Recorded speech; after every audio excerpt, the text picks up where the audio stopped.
दिक्कत ये है कि वो ना तो सही से पढ़ा रहे हैं और हिंदू मुस्लिम का ये मतलब धार्मिक विवाद ज्यादा उठाते हैं क्लासरूम में। रात के कोई 11:30 बजे थे। एक लड़की, हिंदू लड़की, अपने घर में पढ़ रही थी।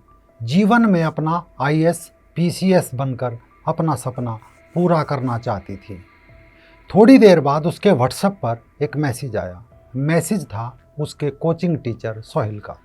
Simple message. उसने पूछा, पढ़ाई कैसी चल रही है? लड़की ने कहा, सर ठीक ठाक चल रही है। उसने लिखा, मैं कुछ नोट्स भेज दूंगा। लड़की ने लिखा, ओके सर, कल कोचिंग क्लास में आऊँगी तो वहीं क्लासरूम में दे देना।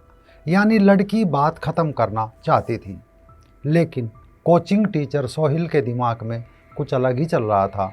उसने लड़की को लिखा, रात में दिमाग शांत रहता है, तुम तो समझदार हो, मैं तुम्हें कुछ बताना चाहता हूँ। एक बात बताओ, क्या तुम्हें पता है इस्लाम में औरतों को कितनी इज्जत दी जाती है? लड़की ने लिखा, सर ये तो पढ़ाई से बाहर की बात है, मुझे इससे कुछ लेना देना नहीं है। लेकिन टीचर ने लिखा, नहीं, असली पढ़ाई यही है। तुम हिंदू धर्म में कुंवारी देवियों की पूजा करते हो, ये पाखंड है। तुम ये करते हो, ये पाखंड है। वो करते हो, वो पाखंड है। लड़की ने लिखा, सर ऐसा मत बोलिए, हमारे देवी देवताओं में हमारी आस्था है, आप सिर्फ पढ़ाई की बात कीजिए, मुझे आपसे अपने धर्म के बारे में धार्मिक ज्ञान नहीं चाहिए। लेकिन टीचर ने कहा, तुम्हारी आस्था अंधी है, मैं तुम्हें सच्चाई दिखाना चाहता हूँ, एक वीडियो भेज रहा हूँ, देखना। वीडियो का लिंक था इस्लाम में महिलाओं का गौरव। लड़की ने कहा, सर मैं ऐसा कुछ नहीं देखूंगी, कृपया मुझे परेशान ना करें। इसके बाद चैट बंद हो जाती है। यानी कुछ इस तरह की चैट हर रोज़ आधी रात को एक मुस्लिम टीचर हिंदू छात्राओं से किया करता था। ना सही से पढ़ाते हैं और बस ये हिंदू मुस्लिम करते रहते हैं। ये बच्चों को ये सिखाते हैं कि गौ का मांस खाओ, और स्पेशली हम लड़कियों को बोलते हैं कि आप हमारा पर्सनल नंबर ले लो ताकि हम आपको रात के जो भी नोट्स वगैरह हो, और बोलते हैं कि रात को 11:30 बजे के बाद आप हमें पर्सनली मैसेज करिए ताकि हम आपको स्पेशल नोट्स भेजें। अब आप ये बताइए कि ये कौन से स्पेशल नोट्स भेजने की बात कर रहे हैं? नमस्कार, मैं राजीव चौधरी। ये कहानी है बुंदेलखंड की वीर भूमि की, जहाँ रानी लक्ष्मीबाई ने अंग्रेजों की हुकूमत के खिलाफ तलवार उठाई थी। अब उस झांसी में एक नई लड़ाई छिड़ी हुई है, लेकिन इस बार ये लड़ाई तलवार या बंदूक से नहीं, बल्कि हथियार है शिक्षा, कमरे की दीवारें और एक शिक्षक सोहिल। आरोप है हिंदू छात्राओं को गोमांस खाने, हलाला को सही ठहराने, पर्दे में रहने की सीख दे रहा था। आप कह सकते हैं नासिक TCS में धर्मांतरण वाली मजहबीहीन भावना अब झांसी के कोचिंग सेंटर में पहुंच चुकी है और खबर बनी झांसी कोचिंग सेंटर धर्मांतरण मामला। झांसी शहर का इलाका मिशन कंपाउंड है। कोचिंग सेंटर जिसका नाम बताया जा रहा है स्टडी वर्ल्ड क्लासेस। नाम सुनने में सामान्य लगता है, हर शहर में ऐसी सैकड़ों कोचिंग सेंटर होते हैं, लेकिन इस कोचिंग में कुछ अलग ही था। यहाँ एक शिक्षक थे सोहिल अहमद खान, मोहल्ला महाराज नगर, पुलिया नंबर 9 का निवासी, पेशे से अंग्रेजी का शिक्षक, लेकिन कक्षा में अंग्रेजी कहानियों से ज़्यादा मजहब से जुड़ी कहानियाँ सुनाता था।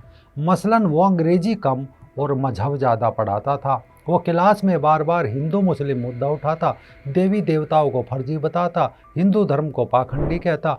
उसके दिमाग में आधुनिक शिक्षा कम और 7वीं सदी की कथित आसमानी किताब ज़्यादा रहती थी। और ये केवल इसकी ही नहीं, आप गौर कीजिए, ये इनकी मानसिक हीन भावना बन चुकी है। 56 देशों में लात खा रहे हैं, खुद को हर समय जस्टिफाई कर रहे हैं, दूसरों को बर्दाश्त नहीं करते, उनके मंदिर तोड़ देते हैं, तर्क से भागते हैं। बस कोशिश रहती है सबको अपना जैसा कर लो, फिर कोई इनके 7वीं सदी के पाखंड पर सवाल नहीं उठाएगा। सोहिल भी इसी कोशिश में लगा था।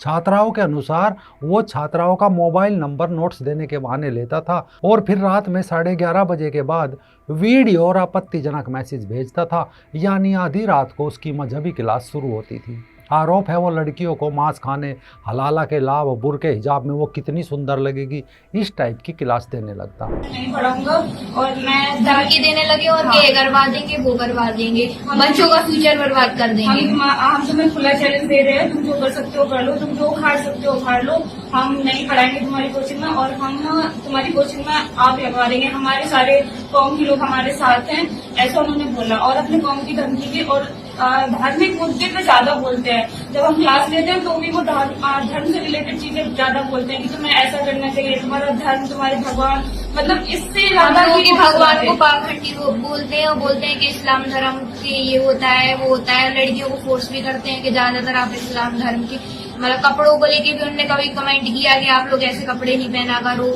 ऐसे ये ऐसे रहा करो। आरंभ में छात्राओं ने इग्नोर किया। लेकिन जब ये काम कई छात्राओं के साथ हुआ तो उन्होंने अपने घर में इस मजहबी क्लासरूम का जिक्र किया। परिवार वालों को बताया कि सिर्फ एक कोचिंग सेंटर नहीं बल्कि ब्रेन वॉश का सेंटर बन चुका है। बहरहाल कोचिंग में पढ़ने वाली छात्राएं अब चुप नहीं बैठ सकती थी। उन्होंने पहले कोचिंग संचालक और उनकी पत्नी से शिकायत की, उनके खिलाफ आवाज़ उठाई तो सोहिल उल्टा कोचिंग संचालकों को भी धमकाने लगा। बोलता है तुम कानून से हमें नहीं हरा पाओगे, फलाना ढिमका, गिदड़ बबकियां देने लगा। खाने का मत बताओ, खाने में अच्छी तरीके से बट लेंगे। तुम इधर हमसे अगर पोलाइटली बात करने आए ना, तुम खाने में कानूनी तरीके से हमसे नहीं जीत पाओगे। पहली बात सुन लो तुम हमारी, बताओ तुम कानूनी तरीके से हमसे नहीं जीत पाओगे, ये तुम लिखित में ले लो हमसे। अब आ जाओ नॉर्मल तरीके से, अगर तुम हमसे रिक्वेस्ट करने आओ, इज्जत से बात कर। किसकी धमकी दी मैंने? अब छात्राएं डरी नहीं बल्कि अपने माता पिता के साथ मिलकर फैसला किया कि अब वो और बर्दाश्त नहीं करेगी। वे सीधे एसएसपी कार्यालय पहुंचे। झांसी में मामला दर्ज किया गया। झांसी कोतवाली पुलिस ने सोहेल अहमद खान के खिलाफ प्राथमिकी दर्ज की। आरोप तय हुए धर्म परिवर्तन का दबाव, धार्मिक ब्रेनवॉश, महिलाओं के प्रति अशोभनीय व्यवहार और अवैध धर्मांतरण का प्रयास। पुलिस ने तत्काल कार्रवाई की। आरोपी सोहेल अहमद खान को गिरफ्तार कर लिया।